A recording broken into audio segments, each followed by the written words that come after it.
আসসালামু আলাইকুম। অবিরাম বাংলার সংবাদে সবাইকে স্বাগত জানাচ্ছি। আমি মারিয়া চৌধুরী। শুরুতেই বিআরবি কেবল সংবাদ শিরোনাম। আওয়ামী লীগের কার্যক্রম নিষিদ্ধের প্রজ্ঞাপন নিয়ে গড়িমসি করলে আবারও কঠোর আন্দোলন। শাহবাগে ব্লকের কর্মসূচিতে হুঁশিয়ারি হাসনাত আব্দুল্লাহর।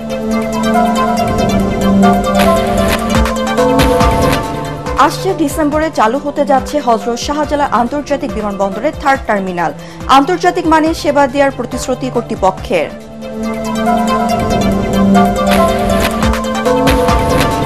এবং ভারত পাকিস্তানের অস্ত্রবিরতি হলো থামেনি স্নেহ যুদ্ধ। স্পষ্ট হচ্ছে ক্ষয়ক্ষতির চিত্র।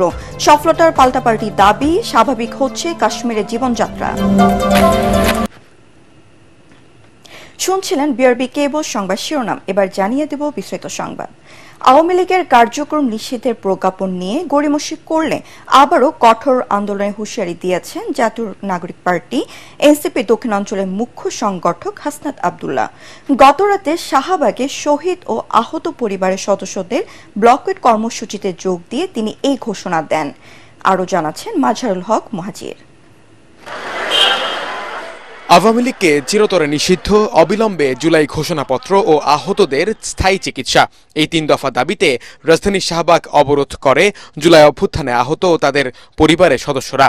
এতে বন্ধ হয়ে যায় শাহবাগ মোড় দিয়ে যান চলাচল। এদের অনেকে এখনও নানান ধরনের জটিল রোগে আক্রান্ত, কিন্তু আহতদের চিকিৎসার জন্য সরকার নানা উদ্যোগ নিলেও নানান ধরনের ত্রুটির কথা তুলে ধরেন এই আন্দোলনকারীরা। চোখে এখনো দেখে না, বলতেছে এটা তুলে ফেলাইতে বলতেছে। এটা যদি বিদেশে নেয় বা চোখটা কিছুটা হলে ভালো হবে। আমার একটা ড্রপ দিয়েছেন, শুধু ড্রপ দেও, খাওয়ার ঘুমার কোনো কাজ নাই। এমন এক পর্যায়ে গেছে যে আলোটা ফিরাইছিল, এই আলোটা আবার ড্যামেজ হয়ে গেছে। দিন গড়িয়ে সন্ধ্যা, রাতে এই আন্দোলনে শাহবাগে এসে যোগ দেন এনসিপি নেতা হাসনাত আব্দুল্লাহ। শান্ত করার চেষ্টা করেন আন্দোলনকারীদের। আমার প্রতি আপনার রাগ থাকতে পারে, অনুযোগ থাকতে পারে, আবার দিন শেষে আমরা কিন্তু আবার একসাথে কিন্তু আন্দোলন করি। গতকাল সরকার যে সিদ্ধান্ত দিয়েছে, এই সিদ্ধান্ত নিয়ে আমাদের পর্যালোচনা দুইটা। আগামীকাল প্রজ্ঞাপন যদি না দেয়, তাহলে আমরা গতকাল যে ধরনের আন্দোলন করেছি, প্রয়োজনে সারা দেশব্যাপী তার চেয়ে বৃহৎ পরিসরে আন্দোলন করার সক্ষমতা রয়েছে। এদিকে দিনভর এই আন্দোলনের ফলে স্থবির হয়ে পড়ে সড়কের যান চলাচল। রাতেই শাহবাগের সকল ব্যারিকেড সরিয়ে দেয় পুলিশ। মাজহারুল হক মুহাজির, এটিএন বাংলা, ঢাকা। আসছে ডিসেম্বরে চালু হতে যাচ্ছে হযরত শাহজালাল আন্তর্জাতিক বিমানবন্দর 3rd টার্মিনাল। বেসামরিক বিমান চলাচল কর্তৃপক্ষ বেবিচক চেয়ারম্যান জানিয়েছেন, আন্তর্জাতিক মানের সেবা দিতে প্রস্তুত 3rd টার্মিনাল। চলছে শেষ মুহূর্তের কাজ। তবে একক রানওয়ে ও সুষ্ঠু পরিকল্পনার অভাবে যাত্রী সেবার সক্ষমতা নিয়ে প্রশ্ন এভিয়েশন বিশেষজ্ঞদের। তরিক ইসলামের রিপোর্ট।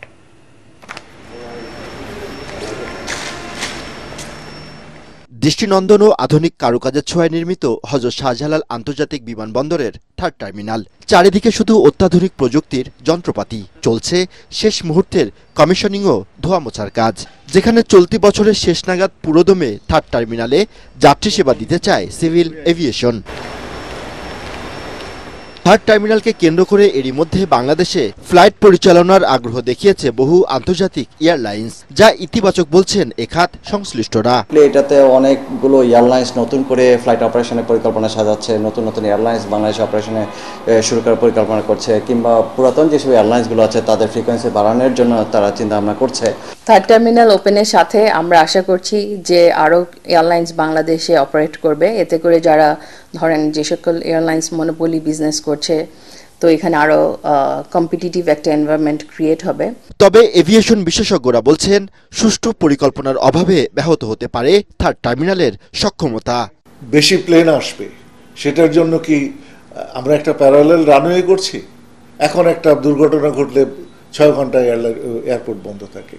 আমাদের রানওয়ের ক্যাটাগরি 1 অপারেশন, যেখানে পাশের দেশ কলকাতাতে ক্যাটাগরি 3 অপারেশন, 0 ভিজিবিলিটি ল্যান্ড করতে পারে। প্যারালাল ট্যাক্সি এখনো সম্পূর্ণ হয়নি। এবং এই যে একটা বিরাট একটা খরচ করা, 23,000 কোটি টাকা খরচ করা হলো, এই খরচের টাকাটা আমি কিভাবে উঠাবো? এটা তো উঠবে না। তো আমাকে বাধ্য হয়ে কিন্তু আমাকে নতুন প্যাসেঞ্জার আনতে হবে, নতুন এয়ারক্রাফট আসতে হবে, এবং এয়ারক্রাফটের সংখ্যা বাড়তে হবে। সেই দিকটায় দৃষ্টিপাতটা আমার মনে হয় ঠিক মতো দেওয়া হয় নাই। বেসরকারি বিমান চলাচল কর্তৃপক্ষ বেবিচক চেয়ারম্যান জানান, আন্তর্জাতিক মানের সেবা নিশ্চিতে চলছে শেষ মুহূর্তের প্রস্তুতি। পৃথিবীর অনেক এয়ারপোর্ট কিন্তু অপারেশন করার পর শাটডাউন করতে বাধ্য হয়েছে। একটা সার্টেন পয়েন্ট অফ টাইম আমাদের কাছে এক্সাম্পল আছে বড় বড় দেশের বড় বড় জায়গায়। সেগুলো সব মাথায় নিয়ে আমরা চেষ্টা করছি যে একবারে অপারেশন করে আমরা কাজটা শুরু করতে পারি। বাট এই বছরের ভিতরে একটা শেষ করার একটা টার্গেট আমার অবশ্যই রয়েছে। 2019 সালে শুরু হয় হযরত শাহজালাল আন্তর্জাতিক বিমানবন্দরে থার্ড টার্মিনালের নির্মাণ কাজ। বর্তমানে এই বিমানবন্দর থেকে আন্তর্জাতিক রুটে ফ্লাইট পরিচালনা করছে 38টি এয়ারলাইন্স। 21,000 কোটি টাকা ব্যয় নির্মিত হযরত শাহজালাল আন্তর্জাতিক বিমানবন্দরের থার্ড টার্মিনাল চলছে শেষ মুহূর্তের প্রস্তুতি। সবকিছু ঠিক থাকলে চলতি বছরের শেষ নাগাদ পুরোদমে অপারেশনে আসবে এই অত্যাধুনিক টার্মিনালটি, যার মাধ্যমে সেবা দেওয়া সম্ভব হবে 1,20,00,000 যাত্রীকে। অত্যাধুনিক এই টার্মিনালকে কেন্দ্র করে এরই মধ্যে বাংলাদেশে অপারেশন চালু করার আগ্রহ দেখিয়েছে অনেক আন্তর্জাতিক উড়োজাহাজ কোম্পানি। তরিক ইসলাম, এটিএন বাংলা, হযরত শাহজালাল আন্তর্জাতিক বিমানবন্দর।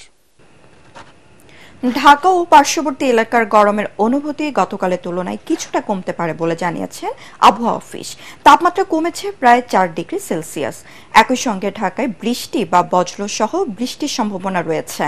আবহাওয়ার পূর্বাভাসে এসব তথ্য জানানো হয়েছে। সকাল 7টা থেকে পরবর্তী 6 ঘন্টার জন্য ঢাকা ও পার্শ্ববর্তী এলাকার আবহাওয়ার পূর্বাভাসে বলা হয়েছে আকাশ আংশিক মেঘাচ্ছন্ন সহ বৃষ্টির সম্ভাবনা রয়েছে। একই সঙ্গে পশ্চিম দক্ষিণ পশ্চিম দিক থেকে ঘন্টায় 10 থেকে 15 কিলোমিটার বেগে ঝড়ো হাওয়া সহ বৃষ্টি বজ্র সহ বৃষ্টি হতে পারে। তবে দিনের তাপমাত্রায় তেমন কোনো পরিবর্তনের সম্ভাবনা নেই বলেও পূর্বাভাসে উল্লেখ করা হয়েছে। ভারত পাকিস্তানে অস্ত্র বা সমর যুদ্ধ শেষ হলেও এখনো থামেনি স্নায়ুযুদ্ধ। পাল্টাপাল্টি হামলায় নিজেদের জয় পরাজয় আর সফলতার পরস্পর বিরোধী দাবি করে চলেছে দুই দেশ। যুদ্ধবিরতির পর একদিকে ভারত পাকিস্তানে হতাহত ও ক্ষয়ক্ষতি প্রকাশ পেল, ঢাকা দিল্লির পাল্টাপাল্টি বক্তব্যের কারণে মিলছে না প্রকৃত চিত্র। এদিকে স্বাভাবিক হতে শুরু করেছে কাশ্মীরের জীবনযাত্রা। যুদ্ধের ভয়ে প্রাণ ভয়ে পালিয়ে যাওয়া বাসিন্দারা ফিরছে নিজ গৃহে। বিস্তারিত শরীফুল ইসলামের প্রতিবেদনে। ভারতের সাথে যুদ্ধবিরতি হলেও পাকিস্তানে গেল দুদিন ধরে বর্ণিল আয়োজনে বিজয় উদযাপন করছেন দেশটির নাগরিকরা। সীমান্ত ঘেঁষা পাঞ্জাবের রাজধানী লাহোরে আতশবাজি ও পটকা ফুটিয়ে আনন্দ উল্লাসে মাতেন সর্বস্তরের মানুষ। পাকিস্তানের পাল্টা আক্রমণে কোণঠাসা হয়ে ভারত যুদ্ধবিরতিতে গেছে মন্তব্য করে নিজেদের বিজয় দাবি করেন পাকিস্তানিরা।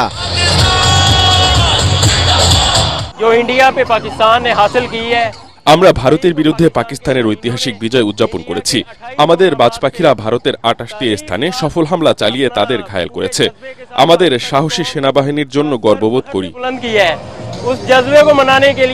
ভারত পাকিস্তানের মধ্যে মাত্র 4 দিনের অঘোষিত যুদ্ধের অবসান হলেও এখন ভেসে উঠছে দুদেশের ক্ষয়ক্ষতির চিত্র। তবে এ নিয়েও চিরশত্রু দেশ দুটির পাল্টাপাল্টি দাবির কারণে হতাহত এবং ক্ষয়ক্ষতির প্রকৃত চিত্র জানতে পারছে না বিশ্ব।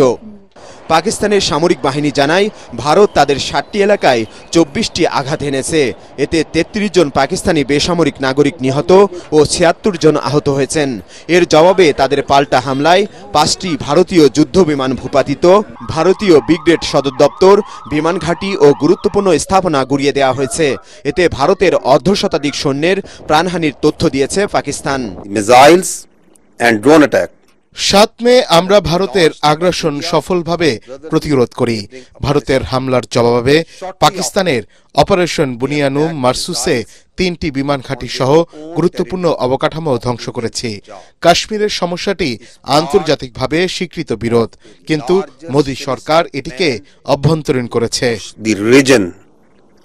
অন্যদিকে অপারেশন সিঁদুরে ভারতের 5 সৈন্য নিহত হয়েছে স্বীকার করে দেশটির সশস্ত্র বাহিনী জানায় এতে পাকিস্তানের 35-40 জন সৈন্য এবং শতাধিক সন্ত্রাসী নিহত হয়েছে। পাকিস্তানের চালানো ড্রোনগুলোও ভারত আটকে দেয় বলে দাবি নয়াদিল্লির। 9 টেরর হাবস আমরা সন্ত্রাসীদের লক্ষ্য করে হামলা করেছি, কিন্তু পাকিস্তানের জবাবের লক্ষ্য ছিল আমাদের বেসামরিক ও সামরিক অবকাঠামো। আমরা পাল্টা হামলায় লাহোরের রাডার স্থাপনা ধ্বংস করেছি। আমাদের দ্বন্দ্ব হলো সন্ত্রাসীদের সঙ্গে, পাকিস্তানি সেনাবাহিনীর সঙ্গে নয়। এদিকে যুদ্ধবিরতির পর পাকিস্তান শাসিত কাশ্মীরে স্বাভাবিক হচ্ছে জীবনযাত্রা। নিজ বাড়িতে ফিরছেন প্রাণ ভয়ে পালিয়ে যাওয়া মানুষেরা। আমাদের শিশুরা আতঙ্কিত ও মানসিকভাবে ক্ষতিগ্রস্ত হয়েছে, ওদের লেখাপড়া ক্ষতিগ্রস্ত হয়েছে। এখন আমরা ঘরে ফিরলেও আন্তর্জাতিক সম্প্রদায়কে আমাদের পাশে দাঁড়ানোর অনুরোধ করছি। ভারত ও পাকিস্তানের মধ্যে যুদ্ধবিরতির পেছনে নিজের অবদানের কথা উল্লেখ করে কাশ্মীর নিয়ে দেশ দুটির মধ্যে হাজার বছরের বিরোধ মেটানোর আগ্রহ দেখিয়েছেন ডোনাল্ড ট্রাম্প। তবে এই অঞ্চলে চীনের আধিপত্য ঠেকাতেই কি কাশ্মীর নিয়ে নাক গলাচ্ছেন মার্কিন প্রেসিডেন্ট, এমন প্রশ্ন বিশ্লেষকদের। শরীফুল ইসলাম, এটিএন বাংলা। লটকন চাষ করে সাড়া ফেলেছেন হবিগঞ্জের জালালউদ্দিন খান। একসময় জংলি ফল হিসেবে পরিচিত হলেও সুস্বাদু ও ঔষধি গুণ সম্পন্ন হওয়ায় দিন দিন বাড়ছে এর চাহিদা। তাই লটকন চাষে আগ্রহী হচ্ছেন অনেকে। লটকনের পাশাপাশি আম, কাঁঠাল, জাম, পেয়ারা, মাল্টা সহ মিশ্র জাতের ফল চাষ করছেন জালাল। হবিগঞ্জ প্রতিনিধি আব্দুল হালিমের পাঠানো তথ্য ও চিত্রে বিস্তারিত জানাচ্ছেন ফারহিন ইসলাম টুম্পা। সারি সারি গাছে থরে থরে ঝুলতে থাকা লটকন দেখে যে কারোরই চোখ জুড়াবে। হবিগঞ্জের জালালউদ্দিন খান 2012 সালে চুনারুঘাট উপজেলার গাজীপুর ইউনিয়নে 2 একর জমিতে গড়ে তোলেন লটকনের বাগান। চারা লাগানোর 3 থেকে 4 বছরেই ফল ধরে গেছে। বছরে অন্তত 3 থেকে 4 লাখ টাকার লটকন বিক্রি করছেন তিনি। আমি আল্লাহ রহমতে প্রতি বছর 2-2.5 লাখ টাকার আম লটকনে মিলাইয়া কোনো বছর 3 লাখ। তো এই বছর ফলনটা সুবিধা হয় না, কারণ এই বছর তাপ দেওয়ার কারণে টেম্পারেচার অনেক বেশি আসছিল। আম যখন মুকুল আসছে, পর্যাপ্ত মুকুল আসছিল, লটকনেরও মুকুল আসছিল, কিন্তু তাপদাহের কারণে অনেক ফুল ঝরে গেছে। অন্যান্য বছরের তুলনায় এবার আশানুরূপ লটকনের ফলন অনেক ভালোই হয়েছে।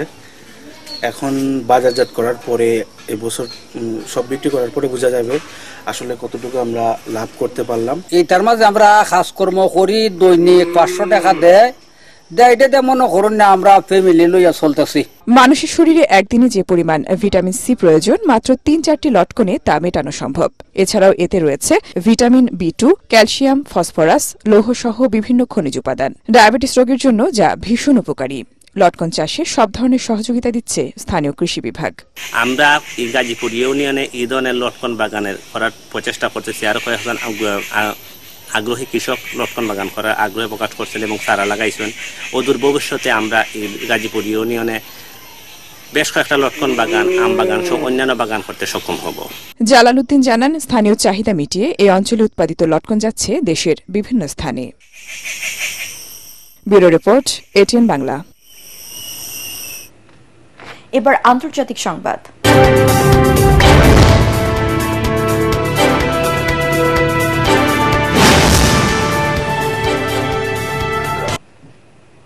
মার্কিন প্রেসিডেন্ট ডোনাল্ড ট্রাম্পের আহ্বানের পর আগামী বৃহস্পতিবার রুশ প্রেসিডেন্ট ভ্লাদিমির পুতিনের সঙ্গে তুরস্কে সাক্ষাৎ করতে প্রস্তুত রয়েছেন বলে জানিয়েছেন ইউক্রেনের প্রেসিডেন্ট ভলোদিমির জেলেনস্কি। জেলেনস্কির এক্স পোস্টের বরাত দিয়ে এই তথ্য জানিয়েছে একাধিক পশ্চিমা গণমাধ্যম। পোস্টে জেলেনস্কি জানান তিনি একটি সম্পূর্ণ এবং স্থায়ী যুদ্ধবিরতি আশা করছেন। এদিকে প্রেসিডেন্ট ভ্লাদিমির পুতিনের সঙ্গে সাক্ষাৎ করতে ইউক্রেনের প্রেসিডেন্ট ভলোদিমির জেলেনস্কির ওপর চাপ তৈরি করেন যুক্তরাষ্ট্রের প্রেসিডেন্ট ডোনাল্ড ট্রাম্প। স্থানীয় সময় রোববার নিজ মালিকানাধীন সামাজিক যোগাযোগ মাধ্যম ট্রুথ সোশ্যালে দেয়া এক পোস্টে এই আহ্বান জানান তিনি। এর আগে পুতিনের সঙ্গে যে কোনো ধরনের আলোচনা শুরুর আগে সোমবার থেকে রাশিয়ার কাছে 30 দিনের যুদ্ধবিরতির দাবি জানান ইউক্রেনের প্রেসিডেন্ট জেলেনস্কি। এবার খেলার খবর।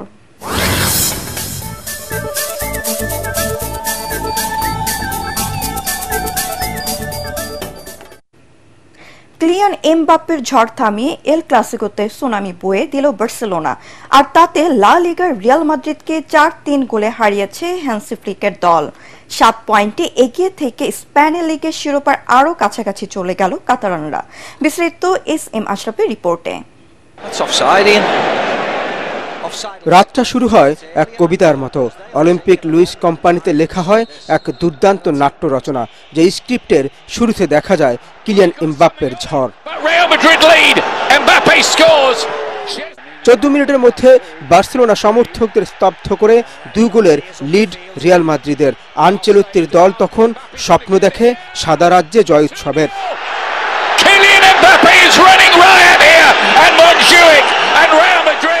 কিন্তু ফুটবল তো শুধু সংখ্যা নয়, এটা এক গানের সুর যার তালে হঠাৎ করেই বদলে যেতে পারে ছন্দ। ঝড় থেমে গেলে যেমন জেগে উঠে নদী, তেমনি জেগে উঠল কাতালানরা। এরিক গার্সিয়া, লামিন ইয়ামাল, নতুন সুরে বাধা হতে থাকে বার্সার জয়ের রাগ। চাপা হাওয়া থেকে উঠে এলেন পেদ্রি, ফেরান তোরেস, রাফিনহারা। তারা যেন তরুণ লেখক, পুরনো চেনা গল্পে আনলেন নতুন ছোঁয়া। প্রথমার্ধে লিড 4-2 গোলে। 70 মিনিটে এমবাপ্পে করলেন হ্যাট্রিক, কিন্তু তার কবিতা তখন শুধুই এক গীত, যার জবাব দেয় বার্সার সম্মিলিত কোরাস। শেষ পর্যন্ত গোলের লড়াইয়ে জয় হয় সাহসের, তবে টিকে রইল এল ক্লাসিকোর কবিতা, যেখানে আরো একবার প্রমাণ হলো এই দু দলের লড়াই শুধু খেলা নয়, এটা শিল্প। SM Ashraf, ATN Bangla. শেষ করার আগে বিআরবি কেবল সংবাদ শিরোনাম আরো একবার। আওয়ামী লীগের কার্যক্রম নিষেধের প্রজ্ঞাপন নিয়ে গড়িমসি করলে আবারও কঠোর আন্দোলন, শাহবাগে ব্লকের কর্মসূচিতে হুঁশিয়ারি হাসনাত আব্দুল্লাহর। 8 ডিসেম্বরে চালু হতে যাচ্ছে হযরত শাহজালাল আন্তর্জাতিক বিমানবন্দরের 3rd টার্মিনাল, আন্তর্জাতিক মানের সেবা দেবার প্রতিশ্রুতি কর্তৃপক্ষের। এবং ভারত পাকিস্তানে অস্ত্রবিরতি হলো, থামেনি স্নায়ু যুদ্ধ, স্পষ্ট হচ্ছে ক্ষয়ক্ষতির চিত্র, সফলতার পাল্টাপাল্টি দাবি, স্বাভাবিক হচ্ছে কাশ্মীরের জীবনযাত্রা। পরবর্তী সংবাদ দেখার আমন্ত্রণ জানিয়ে এখনকার মতো শেষ করছি। এটিএন বাংলা সংবাদ ইউটিউবে দেখতে ব্রাউজ করুন youtube/ATN বাংলা নিউজ। ধন্যবাদ সবাইকে।